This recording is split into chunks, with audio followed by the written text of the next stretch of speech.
Yang terhormat Dewan Penguji dan dosen pembimbing tesis saya Bapak Iwayan Nukalantara, MSc PhD. Perkenalkan saya Riko Prasetyo. Pada hari ini akan memaparkan penelitian saya yang berjudul Dampak Merger dan Akuisisi Terhadap Kinerja Operasi dan Reaksi Pasar Saham Studi kasus perusahaan yang terdaftar di Bursa Efek Indonesia tahun 2013-2018. Meningkatnya persaingan akibat liberalisasi perdagangan dunia telah menyebabkan produksi barang dan jasa menuntut cara baru dalam memenuhi kebutuhan untuk muncul di pasar global.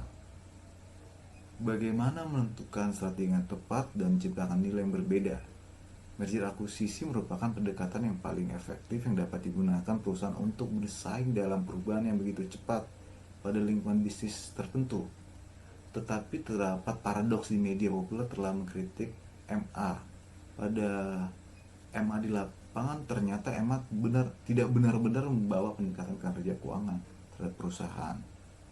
Sering gagal tercapai sehingga yang perlu tercapai sinergi yang diharapkan. Kemudian penelitian MA telah berkembang sesuai dengan garis disiplin ilmu sarjana keuangan. Sekarang berfokus pada apakah akuisisi dapat meningkatkan kekayaan pemegang saham. Pada tahun 2018 pemerintah Indonesia melakukan OSS yang dimaksud mempermudah proses izin terkait merger dan akuisisi yang ada di Indonesia. Di tengah hiruk pikuk ini pada 2018 peningkatan merger Indonesia sangat terlihat positif. Tapi apakah efek ini benar-benar baik bagi perusahaan-perusahaan yang ada di Indonesia? Ini masih menjadi pertanyaan.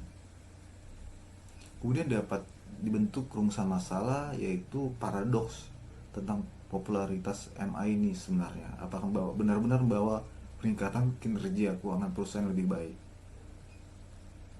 Khususnya di Indonesia, apakah dapat diimplementasikan guna mendukung sinergi? Maka berdasarkan pernyataan penelitian yang akan diuji pada riset ini, pertama, apakah terdapat perbedaan kinerja operasi perusahaan pengakuisisi antara periode sebelum dan sudah merger dan akuisisi MA? Apakah terdapat abnormal return saham perusahaan pengakuisisi di periode MA? 3. Apakah terdapat perbedaan average abnormal return perusahaan pengakuisisi antara periode sebelum dan sudah MA? Apakah terdapat kumulatif abnormal return saham perusahaan pengakuisisi di sekitar periode merger dan akuisisi? Penelitian ini dilakukan untuk melihat apakah perusahaan pengakuisisi yang terdaftar di Bursa Efek Indonesia memiliki kinerja keuangan positif setelah melakukan MA. 2. Apakah merger dan akuisisi berpengaruh positif terhadap reaksi kinerja saham perusahaan pengakuisisi yang terdaftar di Bursa Efek Indonesia? Apakah terdapat peningkatan kerja saham sebelum dan sudah merger dan akuisisi pada perusahaan pengakuisisi yang terdaftar di Bursa Efek Indonesia? Menguji apakah terdapat keseluruhan kinerja saham yang positif selama periode merger dan akuisisi pada perusahaan pengakuisisi yang terdaftar di Bursa Indonesia. Jadi akuisisi adalah perangkat pertumbuhan strategis bagi banyak perusahaan. Hal ini dilakukan bukan hanya untuk menghadapi persaingan global, tapi untuk meningkatkan keuntungan, dominasi pasar. Pertumbuhan berlanjutan, kelangsungan hidup adalah tujuan akhir dari perusahaan manapun di dunia. Strategi MA adalah salah satu solusi terbaik.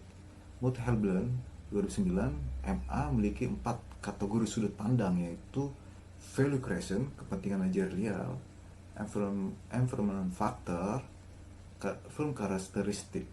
Menurut Bahar 2013 mengelompokkan merger pada beberapa tipe, yaitu metode pembayaran, status kepemilikan, status transaksi lokasi, status industri, ya berdasarkan 2 digit kode SIC, dan status targetnya. Secara tradisional, untung dan rugi biasanya digunakan sebagai indikator utama dalam kinerja keuangan. Neraca laporan keuangan, hasil dari laporan ini menggambarkan tindakan yang sudah terjadi sebelumnya pada perusahaan. Dalam mengukur kinerja operasi, studi ini akan sesuai dengan yang digunakan oleh Harjat et al. 2013, yaitu menggunakan ROA, ROE, profit margin, dan sales growth. Kemudian, event study merupakan studi peristiwa menyelidiki hubungan empiris antara harga dan peristiwa ekonomi, di mana sebagian besar akan berfokus pada perilaku harga saham. Apakah mereka dipengaruhi oleh suatu peristiwa? Pada teori abnormal return dihubungkan dengan tindakan resiko sistematis investasi, sehingga abnormal return dapat juga disebut pengembalian yang tidak sistematis sebagai nilai penyimpangan dari pengembalian yang diharapkan. Strong 1992 dalam penelitian Rani 2014 memvalidasi hipotesis bahwa perusahaan melakukan MA di India telah bekerja lebih baik secara finansial setelah MA. Kemudian pada penelitian Sulcuk 2011 di Turki terhadap 60 perusahaan melakukan MA menunjukkan nilai ROA dan ROE menurun secara signifikan setelah terjadi MA. Metronova 2007 dalam penelitian operatif Frogman menunjukkan bahwa kinerja pasca akuisisi perusahaan melakukan MA bervariasi signifikannya, ada yang meningkat, ada yang menurun. Kemudian pada pemegang saham dalam penelitian di Pakistan menunjukkan bahwa terdapat abnormal dan kumulatif abnormal return pada MA di Pakistan, konsisten secara inkonsisten. Kemudian dapat dibentuk membangun hipotesis 1. Hipotesis 1, terdapat perbedaan antara sebelum dan sudah operating performa perusahaan akuisisi melakukan MA sampel penuh dengan masing-masing tipe MA sebagai subhipotesisnya.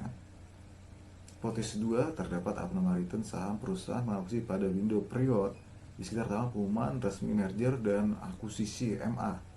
Hipotesis 3, terdapat perbedaan abnormal return saham perusahaan pengakuisisi antara sebelum dan sudah pada tanggal pengumuman resmi MA.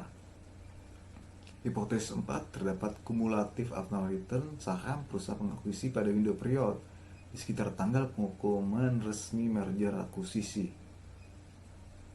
Berdasarkan uraian teoretis yang dilakukan pada penelitian sebelumnya, maka terdapat variabel yang dapat diidentifikasi berpengaruh pada kinerja perusahaan yang terdiri dari ROA, return on equity, profit margin, sales growth sebelum 3 tahun dan sudah 3 tahun. Kemudian CAR, ARR, dan AR. Untuk harga saham hanya terjadi pada sekitar pengumuman merger tersebut. Kemudian model disusun sebagai berikut.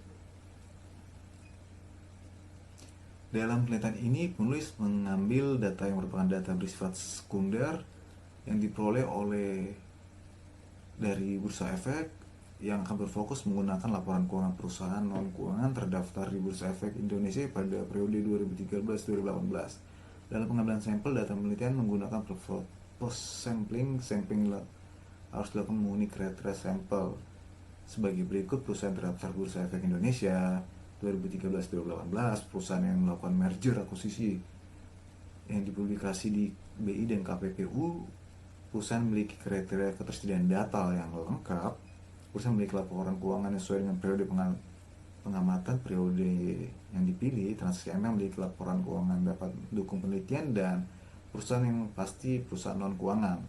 Yang masuk adalah sebanyak 40 perusahaan dalam penelitian ini, di mana instrumen penelitian ini mengamati peristiwa merger dan akuisisi MA terhadap kinerja operasi keuangan perusahaan sebelum dan sudah selama tahun 2013-2014 selama 3 tahun. Kemudian untuk menganalisis reaksi kerja saham, perusahaan menggunakan 4 window period. Dalam metode analisis data kinerja operasi dilakukan mengidentifikasi peristiwa MA yang terjadi, kemudian mengumpulkan rasio perusahaan yang digunakan dalam penelitian digunakan dalam uji beda, menghitung mean setiap rasio 3 tahun sebelum dan sudah yang akan digunakan dalam melakukan tes parametrik.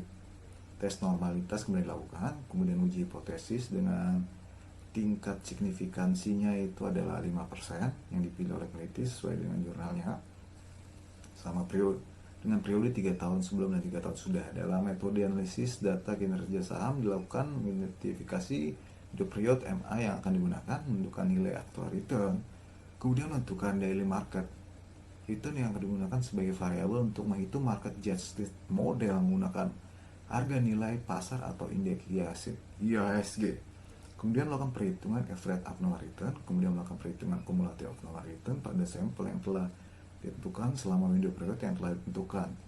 CAR yaitu terbagi seperti sebelumnya dijelaskan 4 time frame dengan uji normalitas menggunakan Shapiro-Wilk test, kemudian uji hipotesis 2 dengan tingkat signifikan sama 5% untuk abnormal returnnya, kemudian ARR juga dengan 5%, Dan uji hipotesis 4, CHAR juga menggunakan tingkat signifikan 5%. Berikut merupakan hasil analisis statistik deskriptif of normal return.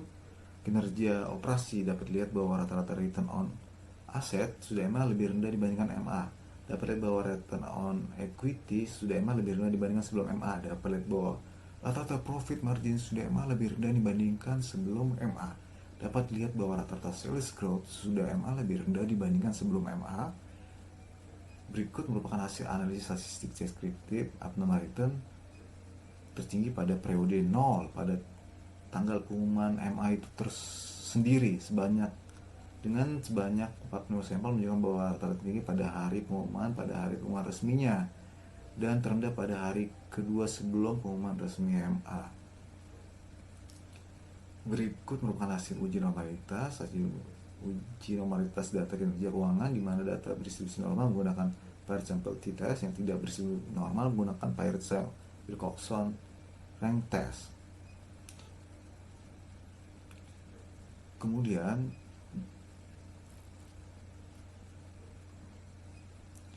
Kemudian untuk data efek abnormal return AR, di mana data yang distribusi normal menggunakan Paired Sample T-Test dan tidak distribusi normal menggunakan Paired Wilcoxon Rank Test. Berdasarkan tabel kumulatif abnormal return AR, di mana data yang berdistribusi normal menggunakan one sample T-Test dan tidak berdistribusi normal menggunakan one sample Wilcoxon Rank Test non-parametrik. Berikut merupakan hasil uji hipotesis 1 operating performa dengan tipe-tipe MA. Kesimpulan hasil uji hipotesis 1, di mana terhadap kinerja operasi secara statistik menunjukkan bahwa sebagian besar rasio konsisten lebih rendah dibandingkan sebelum aktivitas merger, dan sebagian besar tidak signifikan kecuali beberapa kasus ROA dan ROE yang cenderung signifikan pada hampir semua tipe mergernya.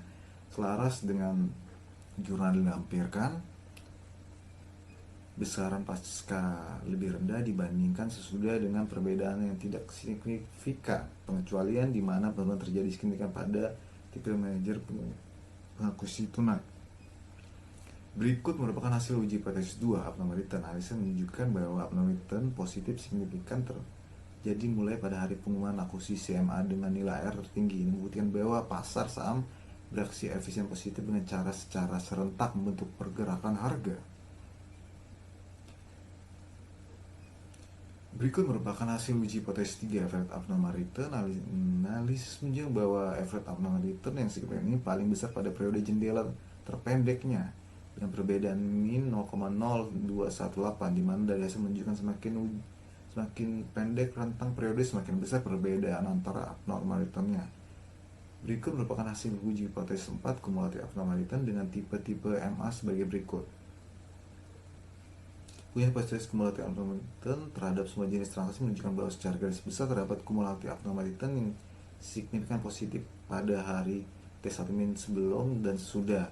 Selanjutnya perlu menjadi perhatian untuk merger dan akuisisi lintas batas. Semua time frame menunjukkan tidak terdapat cara yang signifikan.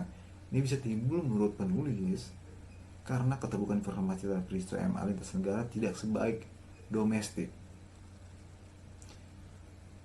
Selaras berdasarkan hasil uji hipotesis, dapat dianggap simpel untuk menjawab penelitian sebagai berikut. Operating performa perusahaan ada kemungkinan karena manajer perusahaan hanya fokus mengejar aset lebih besar dalam yang mengakibatkan efisiensi perusahaan itu berkurang, dan sinergi mungkin tidak bisa tercapai dalam waktu hanya 3 tahun. Pengujian abnormal return terhadap kelompok data sampel perusahaan pengujian menunjukkan terdapat abnormal return positif pada T0 pengumuman resminya, di mana pasar bereaksi positif terhadap aksi korporasi dan segera bereaksi dengan efisien. Ini dapat dianggap karena MA itu merupakan kabar baik, khususnya untuk di pasar Asia, baik untuk 4 time frame yang ada. Keterbatasan penelitian ini dilakukan dengan menggunakan time frame yang sangat pendek sehingga tidak bisa menunjukkan abnormal return pada jangka panjang untuk menggambarkan kinerja saham yang terjadi setelah merger akuisisi dalam 1 atau 2 bulan ke depan. Berikut saran peneliti untuk penelitian selanjutnya. Penelitian yang dilakukan peneliti menggunakan time frame yang pendek hari untuk melihat abnormal return yang ada. Meski menunjukkan hasil yang signifikan, tapi ini tidak benar-benar menggambarkan tingkat kinerja saham yang dapat diterima investor karena efek MA dalam periode yang lebih panjang. Penelitian selanjutnya akan fokus hanya outcome return sehingga dapat meneliti aksi merger akuisisi pada periode yang lebih baru, tidak terkendala dengan data laporan keuangan yang menggunakan 3 tahun. Implikasi dari penelitian ini diharapkan berguna untuk para pengambil kebijakan di perusahaan untuk memahami dinamika merger dan akuisisi yang masih menjadi paradoks. Untuk para pelaku pasar, dan ini dapat menjadi pertimbangan bahwa aksi merger akuisisi membawa dampak peningkatan harga saham, tapi ini mungkin bersifat hanya short time. Sekian presentasi penelitian ini saya sampaikan. Saya ucapkan terima kasih.